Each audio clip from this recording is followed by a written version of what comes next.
This was, white folks, whoever y'all had, you knew who that was. I don't know. Engelbert Humperdinck, whoever it was. Anyway. Okay. But when that person came on, you knew who they were.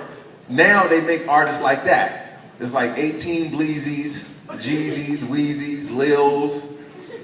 You know what I'm saying? So you don't know who's who. Plus they sample so much music, the shit starts one way and goes into something totally different. You be like, rainbows and lollipops. Up in the club, they're gonna talk. And my baby's in the car, man. You can't be making it pop. So yeah, it's a little scary, man. I know God gave me daughters on purpose. I know He gave me daughters on purpose to get me back for all of the shit that I did. All of it, man. Because as a dad, if I had sons, every father wants to be able to impart some player wisdom on his kid. Like, yo, about to tell you what you got to say to get in those panties. Right? But as a dad having daughters, now I'm playing for the other team. Now I'm an informant. Look, I'm about to tell you all the stuff they're going to say to you to try and get in those panties. You need to write this down. So yeah. Anybody else? Yes. I was in the Army for 5.5 years. How do you know about MOS? What's up? You in the National Guard or something? I was. You was in the Army? Okay. What was your MOS? That's a job, by the way, just so you guys know. It's like, is that some secret interracial code?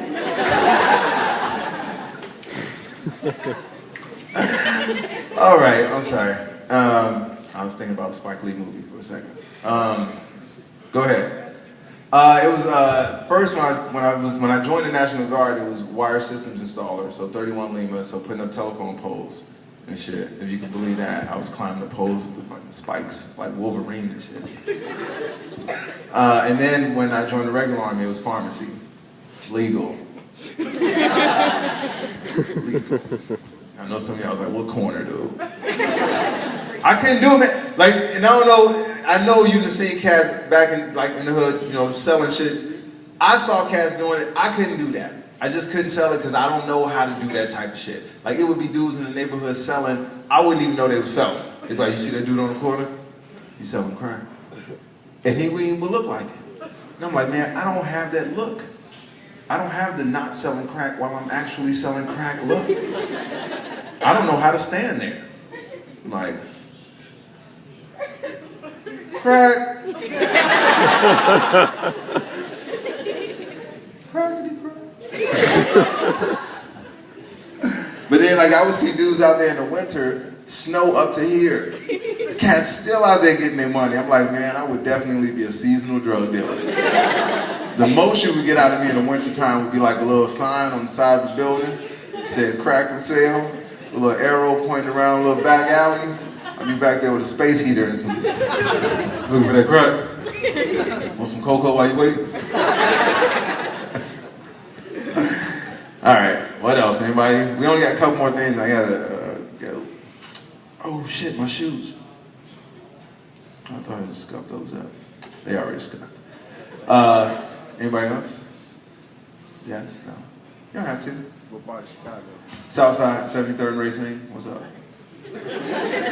Is it like it has to, you see that? Like, I could do a whole speech on everything, and then like when it came to yo, what's up, dude? What's going on? I miss Chicago sometimes, man. I really do. I wish I had to. Oh, you know what? I got time to tell you guys this story. All right, I'll make a deal with you guys, who's ever recording all this stuff. I'll make you a deal. This next thing I'm about to tell you guys, I've only said this story 3 times, ever. This will be the 3rd time, all right? If it works well and if it's funny, send that to me, all right? Because I want to see it. I want to see how it looks. I've never told this story with somebody recording, so let's see how it works. She should move me close.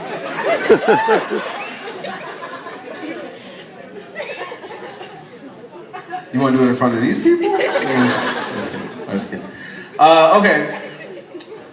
I'm not like I try to stay in shape. I do try to stay in shape, but I've only been like in one fight, like physical fight, my entire life. I know it's harder. I know, being from Chicago, exactly. You say, how the fuck did this motherfucker get out of fighting in Chicago? This is the one fight I had in Chicago, and I learned something from this experience. I was 15 years old.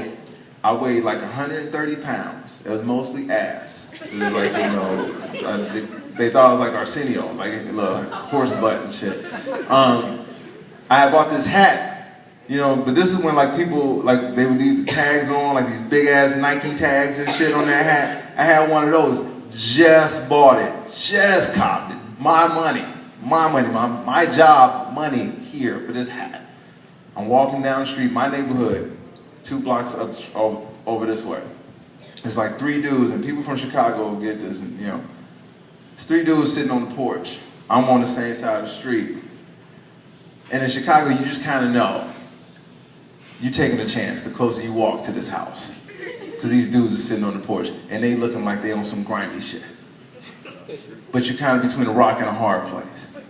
And you know what I'm saying. If I cross the street, now I'm a bitch. And they definitely gonna mess with me. So it's either, you can either go straight and pray, or you can cross the street and run. It'll be one of the two. So I said, you know what, I ain't no punk, I'm going, let's do it. So I walk past, I get up to this dude, and no one's saying anything. 2 of them sitting on the porch, he's right there, I walk past, I'm just like, and right as I get here, he snatches my hat off my head, takes it, and I'm like, fuck.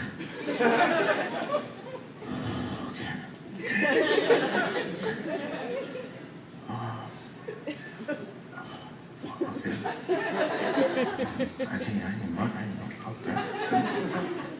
So I turned around, I was like, give me my hat. And I don't know how old this dude was. I was 15, he might as well have been 32. I don't know, you know what I'm saying?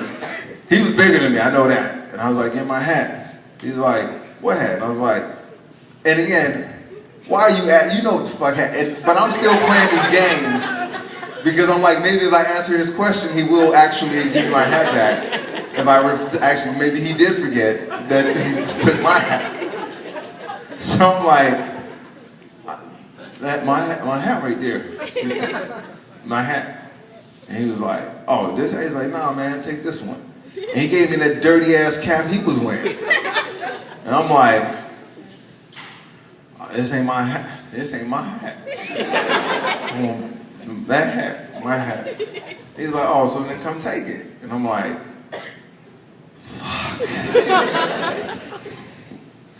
fuck. So the only way I can do this is like, so I'm like, again, I ain't never been in a fight, you understand? I ain't never been in a fight in my life, you know what I'm saying? I'm like, I ain't even got him up to where he's protecting my face. Like any second, he just, so I'm just like. And so his boys that was sitting on the porch, they stand up to come walk over, and I'm like, fuck. But then he was like, then the dude was like, nah, man, it ain't necessary, dude, don't do that. And I was like, oh shit. Maybe that was the test. Maybe he was just like, I want to see what you're going to do. Then I was like, maybe he just knows he can kick my ass by himself. And he was like, I don't need y'all dudes, it's cool. I'm gonna put my hand behind my back.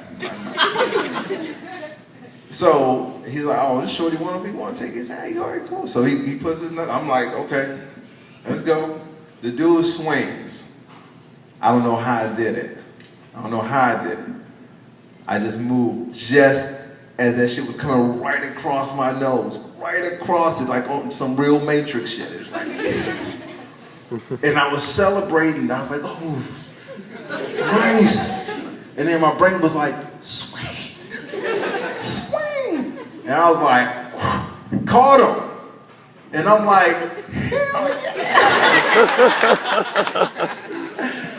but again, I only weighed 130 pounds.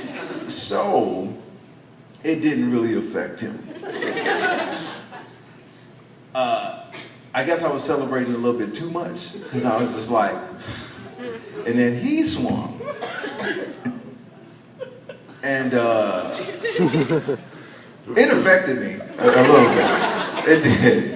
It's like right on the, like, you know what I'm saying, like right in this area right here, we're just like, and I had never been punched on purpose. And I was just like, and so my brain was like,